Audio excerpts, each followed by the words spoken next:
Bonjour, nous sommes en 2020 dans le site de l'Institut Docteur Angélique, dans un cours d'histoire de l'Église. Et j'en suis rendu ici à la première vraie leçon d'histoire de l'Église, c'est-à-dire qui va raconter la naissance de l'Église.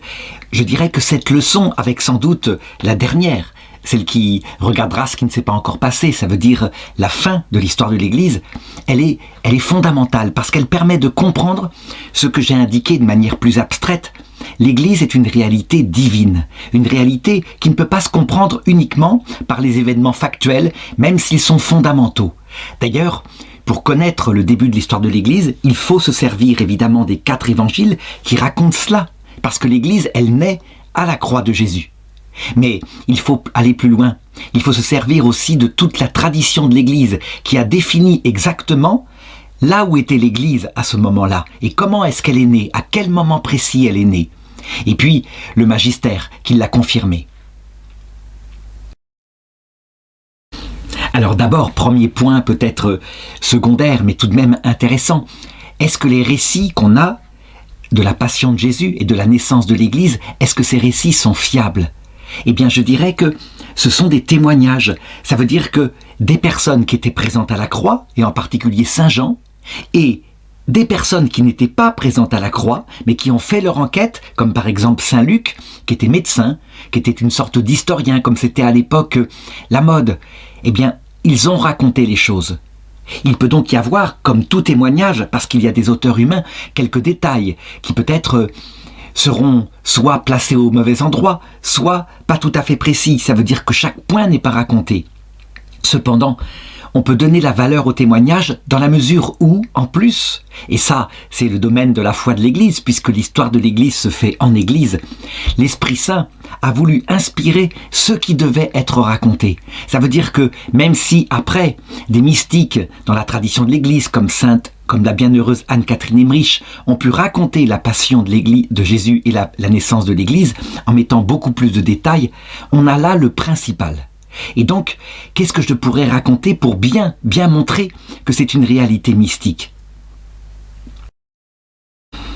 Extérieurement, on a un prédicateur juif qui a une prédication paisible, qui ne fait pas de mal, mais qui a beaucoup de succès et qui n'hésite pas parfois à parler en toute vérité des chefs des prêtres en particulier et à dire ce qu'ils sont au niveau de leur âme, en les traitant parfois de pharisiens hypocrites. Donc, sans aucune espèce de retenue. Eh bien, on a ce prédicateur qui suscite la haine de ces chefs du peuple juif, qui finissent par le livrer parce qu'ils n'ont pas le droit de le mettre à mort aux Romains, en insistant pour qu'il soit tué parce qu'il s'est présenté comme roi. Ce qui, au niveau de l'Empire romain, est un crime de lèse-majesté, et quelque chose dont l'Empire romain se méfie, puisqu'il y a eu beaucoup de messies qui se sont présentés comme rois.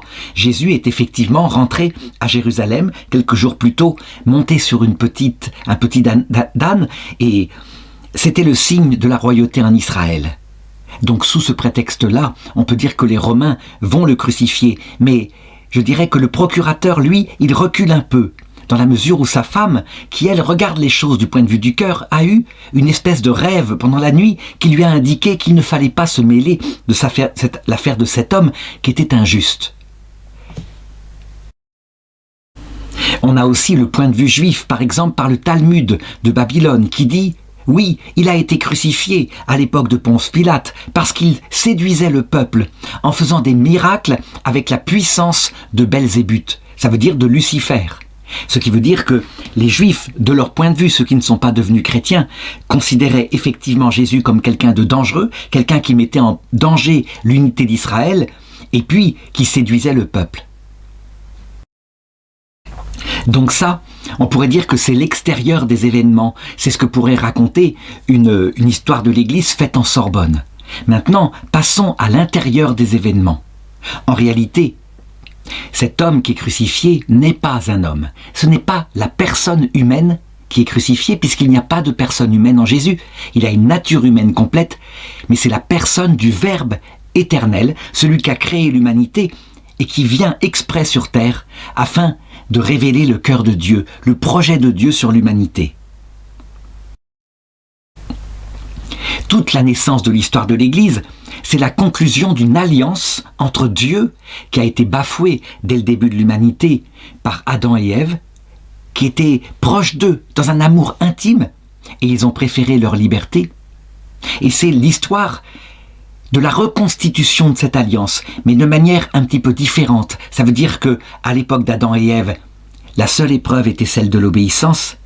Maintenant, l'alliance va être reconstituée profondément, mais l'épreuve qui mène à la vie éternelle va être aussi la souffrance, le silence de Dieu qui se cache, le passage par la mort, etc. Tout ça pourquoi ? Parce qu'il faut que le cœur de l'homme soit rendu pur, parfait, pour réaliser de manière effective des épousailles mystiques qui se réaliseront dès cette terre pour certains, mais dans l'autre monde, après une certaine purification au purgatoire pour le reste de l'humanité. Qui dit alliance nouvelle dit qu'il faut deux consentements. Le consentement de Dieu, d'un côté, et de l'autre côté, le consentement de l'humanité. Et qui est-ce qui va représenter l'humanité ? Eh bien, c'est là que je vais montrer un petit peu ce qui est en jeu par rapport à l'histoire de l'Église. Dieu, qui sait ce qu'il va vivre à la croix, vers 33 après Jésus-Christ, voilà ce qu'il fait.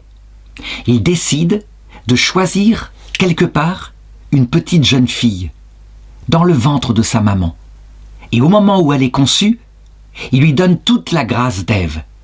Certains diront, mais c'est aberrant, puisque Ève refusait cette grâce. Donc, Dieu obéit aux premiers parents. Il ne va pas communiquer à une personne particulière quelque chose qui serait en dehors de l'obéissance. Ce serait comme baptiser un enfant alors que tes parents ne veulent pas et le faire dans leur dos. C'est une chose interdite. En fait, ce que va faire Dieu, en fonction de ce qu'il vit à la croix, 50 ans plus tard à peu près, il va préalablement donner cette grâce à cette petite jeune fille parce qu'elle doit être présente, si elle le veut évidemment, dans sa liberté, elle doit être présente le jour de la signature du contrat de mariage entre Dieu et l'humanité. Il lui donne donc cette grâce plénière, cette sagesse profonde. La Vierge Marie est comme Ève, immaculée dans sa conception et connaissant fondamentalement ce qu'elle fait sur terre et en vue de quoi ? La vie éternelle. C'est une grâce intérieure, c'est une sagesse infusée par Dieu qui va faire que quand elle naît extérieurement, elle n'a rien de différent, elle grandit et à un moment donné, le démon exige de pouvoir l'approcher et il obtient satisfaction. Tout simplement parce que, justement, cette petite jeune fille ne doit pas être dans l'imposition. Pour qu'il y ait mariage un jour, il faut qu'il y ait liberté. Donc, qu'il y ait d'autres possibilités de choix que d'épouser seule dans la fidélité ce Dieu qui se propose. Marie va rester fidèle, quoi qu'il arrive, dans les pires tentations, des tentations qui sont spéciales parce qu'elles ne sont pas comme nous. Le démon ne se glisse pas dans sa psychologie pour appuyer sur les pédales de ses pulsions. Elle n'en a pas. Son âme contrôle totalement son corps par la grâce originelle. Et elle est en présence de Dieu, non pas par la vision béatifique, elle ne le voit pas face à face, mais par une présence intérieure très profonde. Marie va rester fidèle à Dieu. L'amour de Dieu, ce Dieu qu'elle aime de tout son cœur, est plus fort que tout. Et le démon a beau, de tous les côtés, l'obséder, la tenter, lui présenter l'absence de liberté qu'elle a, la dépendance qu'elle a. Elle ne cède pas, elle entend, elle est bien forcée, mais elle ne cède pas, elle reste fixée sur son Dieu. Au point que, à un moment donné, sans doute alors qu'elle est présentée au temple, parce que ses parents avaient eu du mal à la voir, eh bien, elle décide, dans son cœur, de se consacrer à Dieu s'il le veut bien. De consacrer sa virginité, un peu à la manière des Vestales qu'on voyait dans l'Empire grec qui avait conquis Israël quelques siècles plus tôt. Ne pas se marier, chose évidemment interdite par la loi de Moïse, et voilà pourquoi elle remet toute sa vie à Dieu dans sa volonté. S'il ne veut pas de sa consécration, alors il la fera se marier, elle l'acceptera bien. Sa volonté ne compte pas, mais seule la volonté de Dieu. Voilà pourquoi, à peu près vers l'âge de 14 ans, disait le pape Jean-Paul II, qui fêta les 2000 ans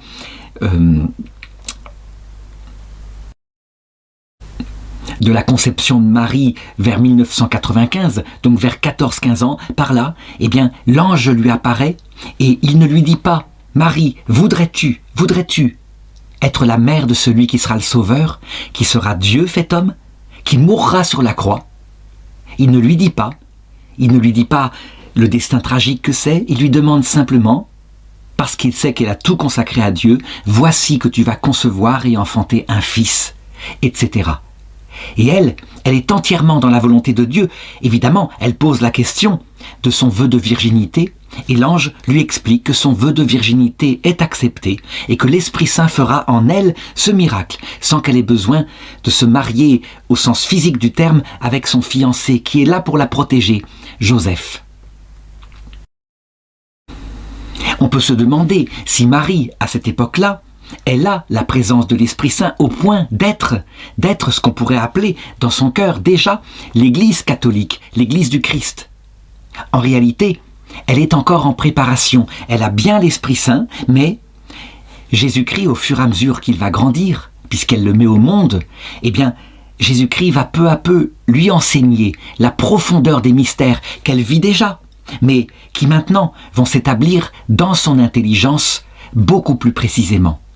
Pour bien comprendre qu'elle a eu un progrès et donc qu'elle est passée par des phases de préparation, bien qu'ayant en elle l'Esprit Saint qui lui expliquait tout, ce qui fait que, fondamentalement, on pourrait dire, mais oui, elle est déjà de l'Église de Jésus, totalement donnée à l'amour, puisque être de l'Église, c'est vivre de cette charité. Il n'empêche que certaines choses, elle ne les connaît pas, concernant le message explicite de Jésus et surtout sa mort sur la croix.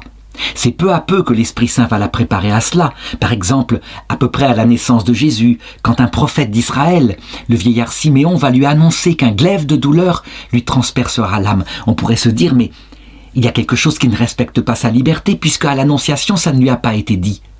Oui, mais elle avait déjà médité les Écritures. Elle connaissait les textes, elle faisait partie des Anawim, c'est-à-dire les pauvres de Yahvé, et elle savait que le Messie ne serait pas, je dirais simplement un Messie militaire, puissant, un guerrier. Non, qu'il y avait quelque chose d'autre. Il était marqué, il n'éteindra pas la flamme qui fume, donc sa miséricorde sera grande, etc. Et puis, le chant du serviteur souffrant, Isaïe 53, qu'elle connaissait bien.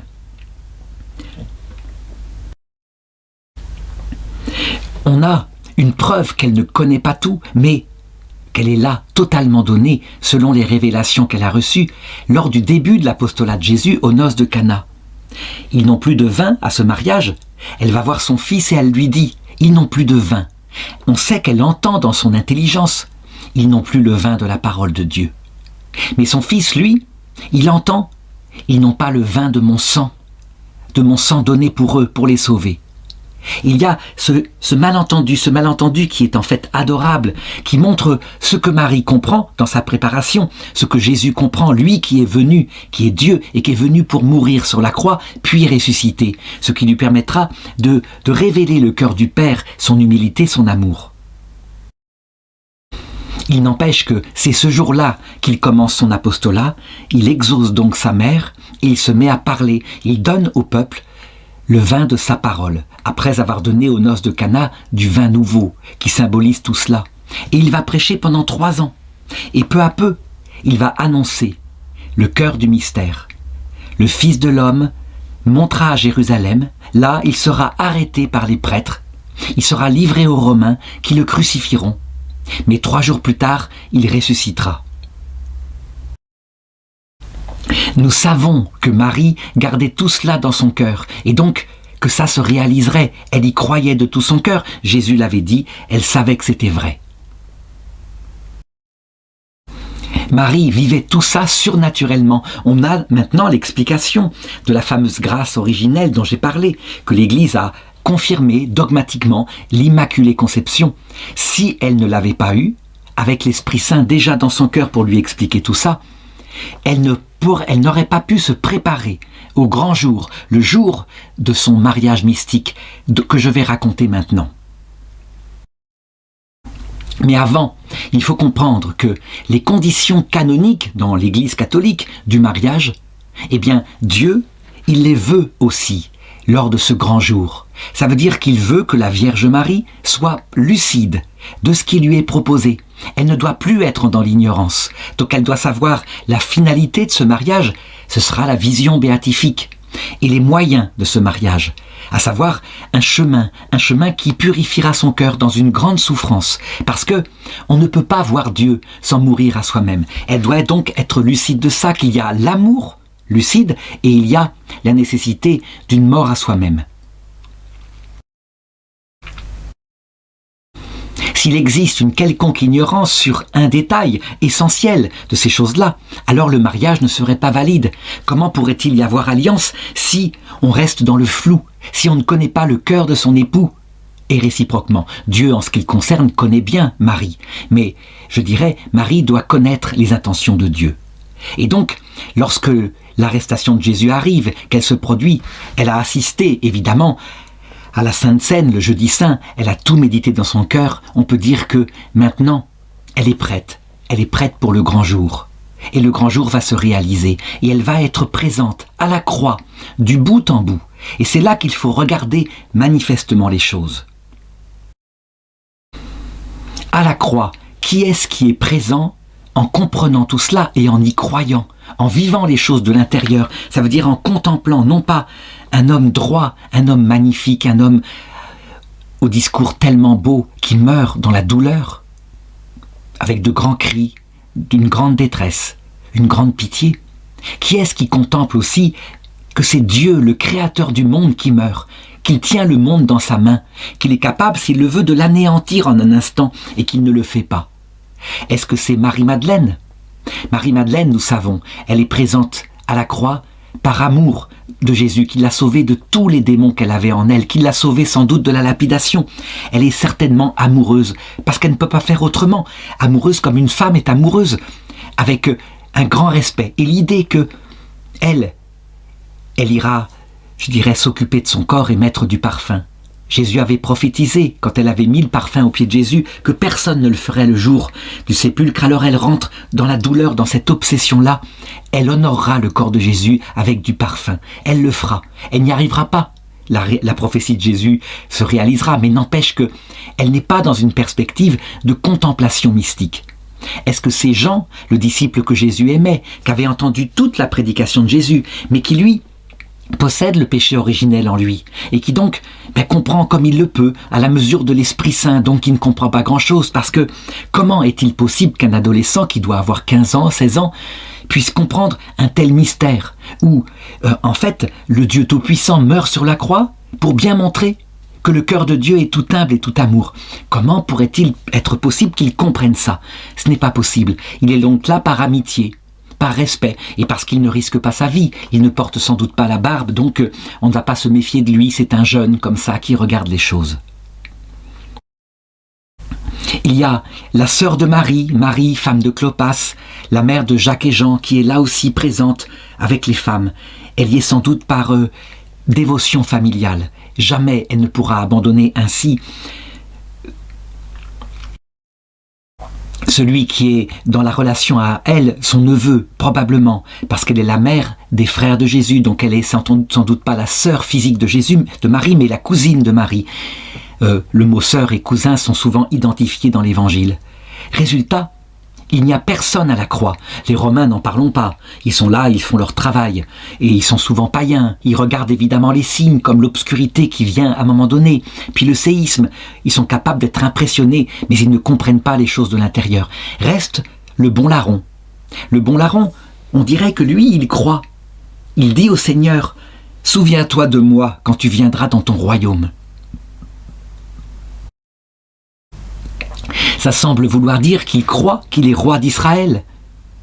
Et d'ailleurs, il le défend devant le mauvais larron. Il n'a rien fait de mal, lui. Nous sommes crucifiés parce que nous avons fait du mal, mais lui n'a rien fait de mal. Jésus lui promet, pour le jour même, d'entrer dans le paradis. Est-ce que lui, on peut dire qu'il représente une foi profonde, qu'il comprend tout? Non, ce n'est sans doute pas possible, mais dans sa pauvreté, il devine qu'il y a quelqu'un de particulier. Et il ne se trompe pas. Mais quant à savoir s'il pénètre les mystères, à savoir que Dieu, le créateur du monde, etc., non, il le prend pour le Messie, comme le petit peuple d'Israël. Il a vu ses miracles, la pureté de son cœur. Il pense qu'il est le Messie, et qu'une fois de plus, les grands prêtres s'attaquent à un prophète envoyé par Dieu.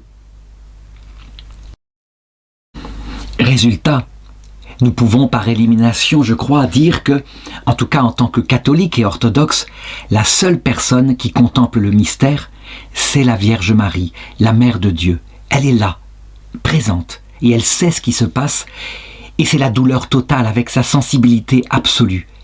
Elle vit dans la compassion, au point que, nous le savons, ça va détruire quelque chose à l'intérieur de son âme. Ce qui d'ailleurs signifie que, même si elle n'est pas crucifiée elle-même physiquement, et elle aurait bien voulu l'être à la place de son fils, la compassion provoque le même effet. Son âme devient toute pure. Certains diront, mais comment ça? Elle est déjà toute pure, puisqu'elle est Immaculée Conception. Oui, mais c'est pas la même chose. Avant, elle l'est par humilité profonde. Elle l'est maintenant parce qu'elle a eu le cœur brisé. Et d'ailleurs, nous savons que quelque chose d'anormal se passe dans la suite de sa vie, puisque, d'après ce que pense le pape Jean-Paul II, et la tradition orientale, elle est morte 12 ans ou 13 ans plus tard, avant de ressusciter et de monter au ciel avec son corps. Ce qui est anormal, l'Immaculée Conception ne devrait pas mourir. En fait, elle est comme Ève, oui, mais quelque chose a été brisé en elle. On ne peut même pas imaginer la douleur et la communion. Elle est donc la mère compatissante. Elle ne dit rien, mais elle est là. Et Jésus, il voit son âme. Donc, nous pouvons, à ce moment-là, deviner ce que c'est que la naissance de l'Église. Il y a une communion entre ces deux. À un moment donné, les protestants disent « Mais non, Jésus était en bisbille avec sa mère, puisqu'aux noces de Cana, il lui dit « Qu'y a-t-il entre toi et moi ?» Ce qui est une phrase qui paraît dure. Mais en réalité, eux l'interprètent de façon dure pour signifier que seul Jésus compte. Ça va dans le sens de leur théologie. Mais il n'y a pas de smiley, ça veut dire de petits émoticônes qui manifesteraient l'émotion que dit Jésus. Et cette phrase peut tout à fait être traduite par « Tu sais bien ce qu'il y a entre moi et toi, ô Marie, tu le sais ». Donc la compréhension, la communion totale. C'est comme ça que ça va être compris par les catholiques et les orthodoxes dès le début de l'Église et transmis à l'Église universelle avant que, au XVIe siècle, une partie de l'Église retire cela de la foi. Et donc, saint Augustin, voilà comment il décrit la naissance de l'Église. Et véritablement, il faut le considérer comme tel. Il dit ceci: « Regardez la mère de tous les vivants biologiques. C'est Ève. Regardez la façon dont elle a été mise au monde. Dans le deuxième récit, au niveau de la genèse de la création, Adam est seul, il n'y a personne avec lui, on lui a apporté tous les animaux de la terre, et personne n'est là pour comprendre son cœur. Alors, Dieu le fait tomber dans un sommeil mystérieux. Il prend sa côte, et vous remarquerez, dit saint Augustin, il ne prend pas son pied, ce qui indique qu'il ne veut pas faire une compagne qui l'écraserait sous sa domination. Il ne prend pas non plus sa main, ce qui indique qu'il n'a pas besoin d'une compagne pour bricoler avec lui. Il ne prend pas son cerveau, ce qui indique qu'il n'a pas besoin d'une compagne pour faire des raisonnements scientifiques avec lui. Il prend sa côte, ça veut dire la partie la plus proche de son cœur, ce qui indique qu'il a besoin d'une compagne comme complémentarité du côté de son cœur, qui l'équilibre du côté de l'amour. Lui qui est efficace a besoin de cela, et il ne pourra pas s'en passer. Ça lui donnera tout le motif de vivre, travailler pour celle qu'il aime, pour celle qui lui donne des enfants. Et alors Dieu façonna la côte d'Adam en femme, il lui apporta, et Adam fut stupéfait en la voyant, et il dit, enthousiaste, pour le coup, celle-ci est la chair de ma chair, l'os de mes os. Et c'est pourquoi, ajoute la Bible, l'homme quittera son père et sa mère pour s'attacher à sa femme, et ils feront une seule chair. Ce qui se passe, dit saint Augustin, ici, de manière physique, ce qui a eu lieu, eh bien, regardez ce qui se passe à la croix, de manière mystique. C'est exactement la même chose. À savoir que le nouvel Adam, le Christ, celui qui veut l'alliance avec l'humanité, le Père de tous les vivants, est seul. Il n'a personne. Tous les gens qui sont là, évidemment, font ce qu'ils peuvent. Certains y sont par amitié, mais ce sont comme les animaux qui sont amenés à Adam. Ça ne correspond pas à son cœur. Et alors, à un moment donné, il tombe, ce Jésus, dans un sommeil mystérieux. Il est comme mort, il est sur la croix. Et le soldat arrive, il prend son épieu, il perce le côté de Jésus. Et ce côté percé, il en sort quoi? Du sang et de l'eau qui tombent sur la terre. Et là, tout d'un coup, dit saint Augustin, voilà que naît l'Église. Et l'Église, elle se trouve réunie en une seule personne remplie de l'Esprit Saint dans sa plénitude, a eu le cœur et l'intelligence éclairés et a transmis à ce moment-là un consentement au Sauveur. Oui, je l'accepte, toute cette mission, je l'accepte. C'est la Vierge Marie. Personne d'autre n'était encore capable, et ils seront plus tard, je dirais, remplis de l'Esprit Saint lors de la Pentecôte. Et saint Augustin continue en disant « Alors le Christ, lui qui est là, dont l'âme est en train de descendre avec l'âme du bon larron dans les enfers pour donner la vision béatifique à des millions de créatures. Alors le Christ s'écrie comme Adam. Ah, pour le coup, celle-ci, à savoir l'Église devant moi, dans la personne de la Vierge Marie, identique entièrement à la personne de la Vierge Marie, celle-ci est la chair de ma chair, l'os de mes os. Et donc, il quitte tout. Son père et sa mère, ça veut dire qu'il quitte tout pour elle, pour qu'elle grandisse maintenant et qu'elle soit la mère de tous les vivants. Comme Ève a été la mère de tous les vivants biologiques, Marie devient la mère de tous les vivants. Alors certains disent, mais comment ça, elle est la mère de tous les vivants? Où est-ce que c'est marqué? C'est une interprétation osée. C'est marqué textuellement dans l'Évangile, et c'est ce que Jean raconte. Il faut bien comprendre, ça se passe juste avant la mort de Jésus, où Marie est là, dans son consentement total. Et Jésus, voyant sa mère, est près d'elle, le disciple qu'il aimait. Et c'est pas Jean qui est cité. Il est cité le disciple qu'il aimait, ce qui veut dire spirituellement tous ceux qui deviennent disciples du Christ, nous tous. Eh bien, Jésus dit à sa mère, « Voici ton fils ». Puis il dit à son fils, « Voici ta mère ». Et dès cette époque-là, le disciple l'a pris chez lui. Autrement dit, le texte dit aussi « la ficienne », ce qui indique une communion spirituelle qu'il y eut à partir de ce moment-là entre le premier des fils de l'Église, le disciple que Jésus aimait, celui qui écrira l'Évangile selon saint Jean, et l'Église elle-même, la mère qui contient toute la plénitude du message du Christ, présent en elle, explicitement. On peut donc voir à ce moment-là, en la Vierge Marie, l'Église dans son cœur profond. Et comment je peux dire que ce n'est pas une simple réalité sociologique, mais c'est une réalité mystique. Ça veut dire qu'elle comprend, qu'elle adhère au mystère et qu'elle émet un consentement. On peut dire que Marie, à la croix, eh bien, elle répond au oui de Dieu dans ce mariage nouveau qui s'appelle l'alliance dans son sang, le oui de Jésus-Christ. Elle y répond en notre nom par oui. Oui, j'accepte cette rédemption. Et elle devient la mère de tous les vivants. Ça veut donc dire que les titres de Nouvelle Ève, nous en avons l'explication ici, c'est effectivement Marie. Le titre de médiatrice de toutes les grâces, nous en avons l'explication. Jésus lui donne tous les enfants qui naîtront de son sacrifice, de leur consentement mutuel, il lui donne pour qu'elle les élève et qu'elle les conduise à la vie éternelle. Elle devient l'éducatrice profonde de l'Église. Est-ce que le titre de co-rédemptrice peut lui être attribué? Eh bien, les catholiques diront, dans la mesure où un mariage n'est pas valide, s'il n'y a qu'un seul qui dit oui, il faut que l'épouse réponde oui. Sinon, ça ne sert à rien. Or, du côté de Jésus-Christ, tout est oui, absolument, tout est parfait. Mais il fallait bien quelqu'un qui réponde oui, puisque nous n'étions pas encore conçus, nous n'étions pas là. Et donc oui, elle est co-rédemptrice, exactement comme l'épouse dans un mariage. Eh bien, son oui est co-actif pour créer le mariage. C'est la théologie qui distingue les catholiques, les orthodoxes des protestants, qui eux disent « Mais non, le Christ dit oui ».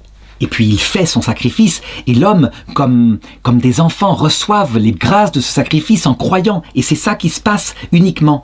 Pour les catholiques et les orthodoxes, non. C'est une alliance sainte, réciproque, d'épouse. Et donc l'épouse a un rôle dans une certaine égalité avec l'époux, égalité de droit, même si c'est une complémentarité. Tout vient évidemment du Christ. C'est lui qui prend l'initiative. Mais l'épouse a ce rôle fondamental du consentement et elle met au monde les enfants et l'époux lui confie l'éducation des enfants, tandis que lui dispense les grâces sur la terre. Nous pouvons dire que la réalisation de cela, de cette plénitude qu'est l'Église ici, nous en avons l'explication dans une phrase que donne Saint Jean. Saint Jean, je l'ai dit, dont l'évangile est certainement l'évangile de Marie. Ça veut dire que Jean s'est mis à l'école de Marie pendant 12, 13, 14 ans, et tout ce qu'il a reçu d'elle, il l'a mis par écrit. Et donc cette phrase, elle le dit explicitement, elle est centrale, elle est verticale, elle touche, je dirais, au sommet du rôle de Marie. Jean 14, 12, « En vérité, je vous le dis, celui qui croit en moi fera lui aussi les œuvres que je fais, il en fera même de plus grandes parce que je vais vers le Père. » Ça veut dire que Jésus se comporte comme un mari aimant. Il dit à sa femme, « Toi, peut-être que c'est pas toi qui travailles à l'extérieur, qui t'occupe des enfants, c'est le cas un peu de Marie. Mais c'est pas son cas de ne pas travailler à l'extérieur, elle fait tout. Mais en plus de ça, non seulement tu as accès à toute la maison, mais tu possèdes tout l'argent, tu en fais ce que tu veux, tu les élèves au mieux, et je te fais entièrement confiance. » Et donc, finalement, l'œuvre de l'épouse, le mari peut dire, en l'exaltant, « Elle a fait plus que moi ». Ce qui paraît aberrant, évidemment. Les protestants protestent en disant « Comment ça ? Tout vient du Christ » et ils ont bien raison, puisque le Christ le dit après, verset 13. « Tout ce que vous me demanderez en mon nom, je le ferai, afin que le Père soit glorifié dans le Fils. » Ce qui indique que c'est bien de Jésus que viennent toutes les grâces. Oui, mais justement, ce qui caractérise Jésus dans l'amour de son épouse, c'est qu'il ne va pas s'en vanter en disant « Attention, hein, toi tu n'es évidemment que celle qui applique l'argent que moi j'ai gagné aux enfants, c'est bien moi qui gagne l'argent, n'est-ce pas ?» Non, il lui dit « C'est toi, tu travailles plus que moi, je le sais. » Et parce que c'est un amour mutuel, la Vierge Marie, elle dit l'inverse. « C'est toi, Seigneur, dont tout vient. » Et elle a bien raison. Mais Jésus répond « C'est toi, Marie, qui fais tout. Tu es l'Église, tu es la femme. » Et donc, maintenant, on peut le dire, celui qui veut contempler ce qu'est le mystère de l'Église doit contempler l'Église entièrement présente dans une seule personne, une femme, à la croix. Et je dirais que s'il veut contempler en profondeur le mystère, il faut qu'il lise la façon dont ça lui a été révélé de l'intérieur par Saint Jean en ce qui concerne la sainteté de notre mère l'Église, qui est la Vierge Marie ici, qui va ensuite grandir. À savoir dans l'Apocalypse chapitre 12 verset 1, on a l'intérieur du mystère de ce qui se passe maintenant. Un signe grandiose apparut dans le ciel, une femme. Le soleil l'enveloppe, la lune est sous ses pieds, et 12 étoiles couronnent sa tête.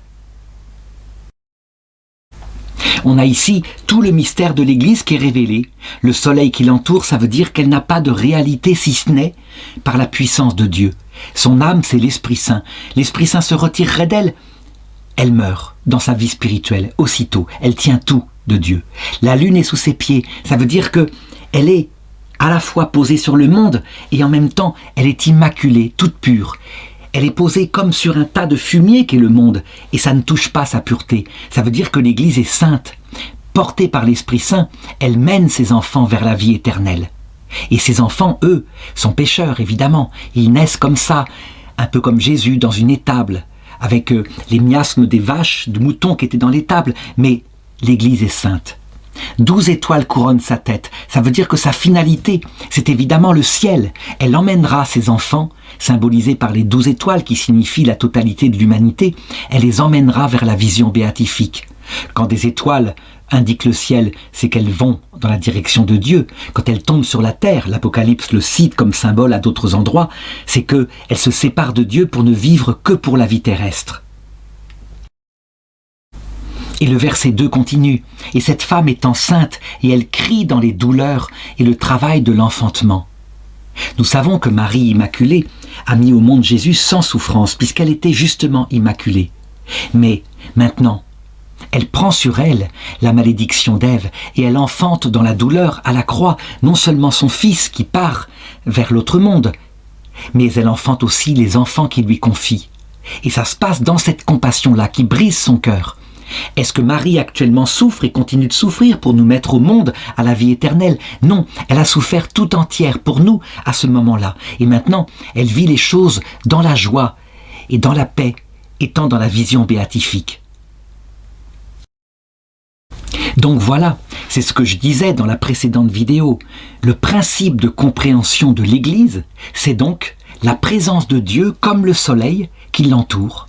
Et après, c'est cette femme sainte, portée par l'Esprit Saint, qui enfante des enfants pour les mener à la vie éternelle. C'est ce qui est symbolisé ici. Et ensuite, si on veut bien comprendre le mystère complètement, on a effectivement le regard que j'avais indiqué dans une vidéo précédente, la place du démon. Il est réel, il est là, il essaye de détruire l'œuvre de Dieu. Verset 3, « Puis un second signe apparut au ciel, un énorme dragon rouge feu, avec 7 têtes et 10 cornes, chaque tête surmontée d'un diadème. Et sa queue balaye le tiers des étoiles du ciel et les précipite sur la terre. En arrêt devant la femme au travail, le dragon s'apprête à dévorer son enfant aussitôt né. » Donc je montrerai comment, dans la suite, dans toute l'histoire de l'Église, la présence du diable est réelle. Et il se présente non seulement comme un dragon rouge-feu, ça sera au terme, c'est son but, présenter l'enfer et les avantages extraordinaires de la liberté solitaire de l'enfer. Mais en attendant, il agit sur terre non pas comme Lucifer, l'ange révolté, dans sa dignité, mais comme Satan. Ça veut dire qu'avec sa queue, ça veut dire des choses qui ne l'intéressent pas, qui sont les convoitises dans le cœur de l'homme, les plaisirs égoïstes, les vanités égoïstes, l'argent égoïste.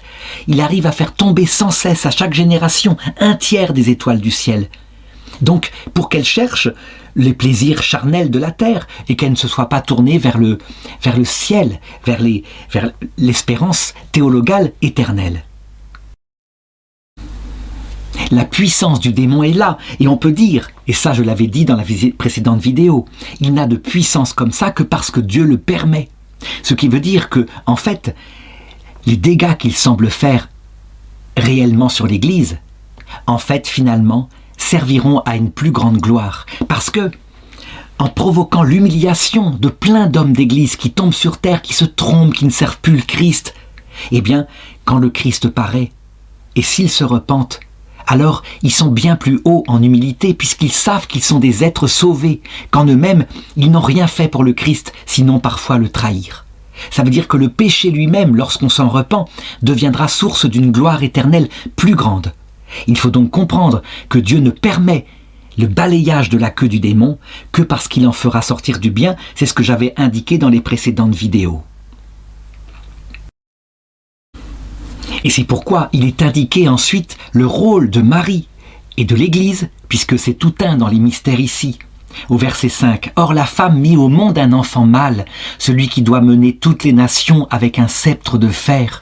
Et son enfant fut enlevé jusqu'auprès de Dieu et de son trône, tandis que la femme s'enfuyait au désert, où Dieu lui a ménagé un refuge pour qu'elle y soit nourrie 1260 jours. » D'abord, le travail de Marie et de l'Église dans le cœur des enfants qui marchent vers le royaume des cieux, c'est donc d'enfanter dans leur cœur cet enfant mâle qui est le Messie, la présence du Verbe fait chair dans le cœur et dans la contemplation.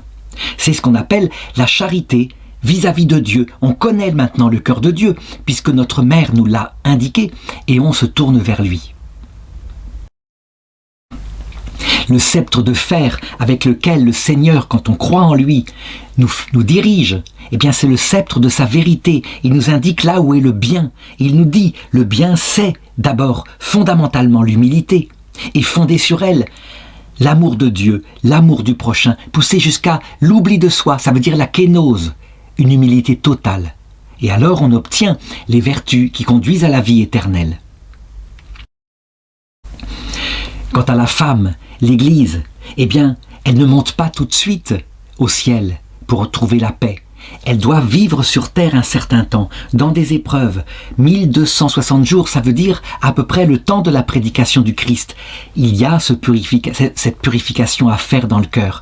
Personne ne peut voir Dieu sans mourir à soi-même. Et voilà à quoi sert le passage dans la foi, dans le silence de la foi sur la terre, avant que le Christ ne revienne et se montre dans sa gloire à l'heure de la mort de chacun. Le rôle alors de Marie, est de répandre sur les petits-enfants qui sont en marche vers la vie éternelle, dans ce triste purgatoire qu'est notre terre, de répandre sur eux les grâces Vraiment, elle le fait. Elle est la mère de tous les vivants. Grâce à cela, la vérité du Christ, qui est comme un sceptre de fer, est mêlée avec l'amour, la tendresse maternelle de la maman. Et on peut dire que l'union entre la vérité et l'amour, c'est la marque du ciel qui est en train de nous enfanter vers la vie éternelle. Comment se terminera l'histoire de l'Église? Eh bien, nous en avons l'indication ici.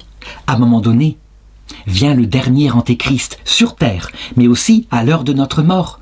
Il vient, le dragon rouge-feu, parce qu'il doit, dans un dernier temps, nous prêcher en vérité et non plus simplement en nous balayant avec sa queue à travers nos pulsions, mais il doit nous prêcher à notre intelligence en vérité ce que c'est que son enfer.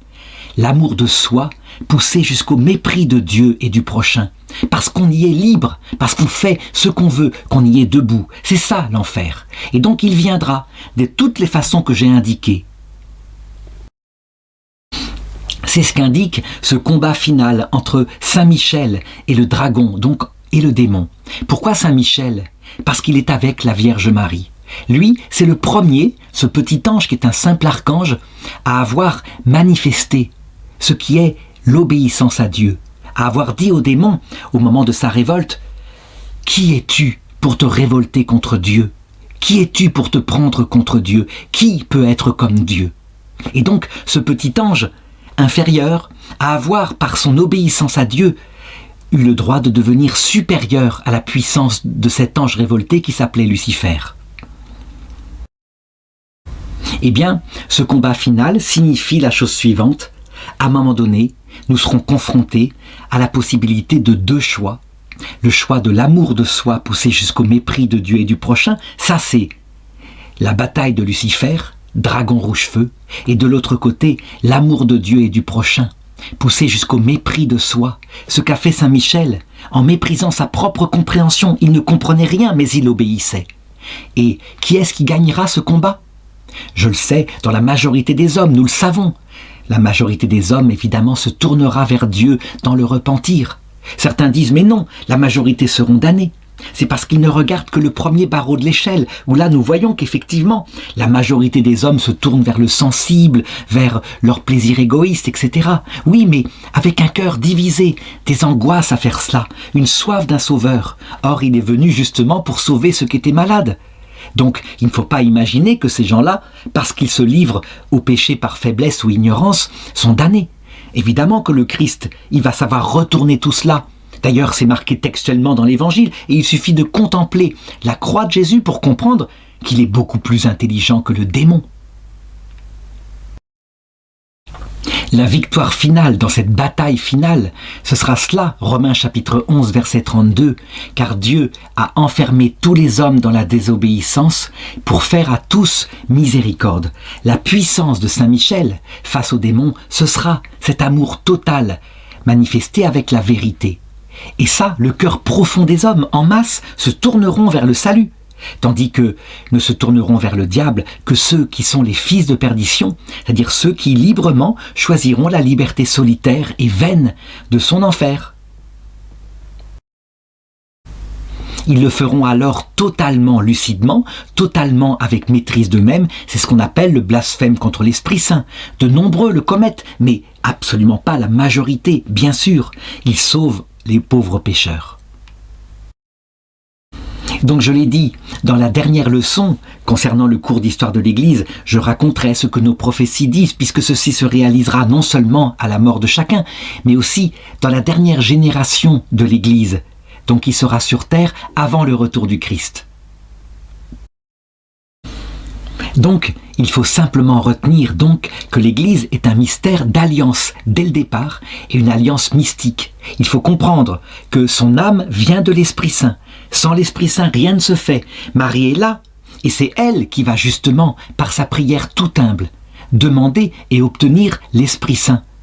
Certains disent, mais non, le Christ avait promis l'Esprit Saint, c'est pas la prière de Marie qui l'a obtenu. En réalité, la relation entre les deux est une relation de collaboration totale, comme dans un mariage. Donc il faut arrêter de dénigrer le rôle de celle qui est un avec Jésus, au point que Jésus quitte tout pour elle. Et donc, Marie toute seule, évidemment, ne ferait rien, sauf qu'elle prie. et elle demande à son fils,